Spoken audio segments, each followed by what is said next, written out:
wewe bwana, wewe ni mtu ajabu sana. Yani wewe, nataka nikwambia kwamba kila unachokifanya lazima kitafanikiwa, kwa na Mungu amekuumba wewe kwa jinsi ya ajabu. Una uwezo wa kutamka jambo na likawa. Haleluya! Wangapi wananielewa? Usijikatie tamaa. Kuna watu walishajikatia tamaa. Kama Mungu amekumba mtu ajabu kuzaa, lazima uzae katika jina la Yesu Kristo. Kumiliki mali, lazima utamiliki katika jina la Yesu Kristo. Cha muhimu ufanye kazi kwa bidii. Ili uweze kustawi, lazima ufanye kazi kwa bidii.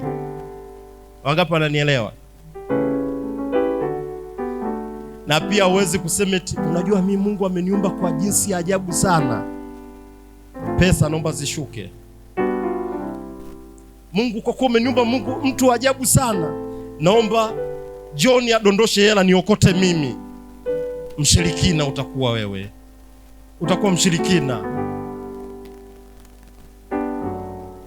Lazima ufanye kazi. Kwa nini? Fedha zinamfuata mtu anayepiga kazi. Haleluya! Hawezi kusema tu pesa itanijia huku umelala ndani. Mwambie mwenzako hiyo haiwezekani.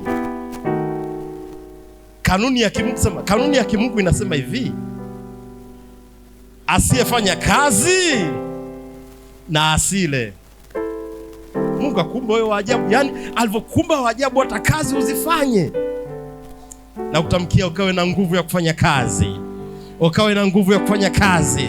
Kwa Mungu amekuona wewe ni mtu, amekumba kwa namna ya ajabu sana. Pokea nguvu. Pokea nguvu ya kufanya kazi. Pokea nguvu ya kufanya kazi. Ukajawe nguvu ya kufanya kazi. Sema nimepokea katika jina la Yesu Kristo. Haleluya.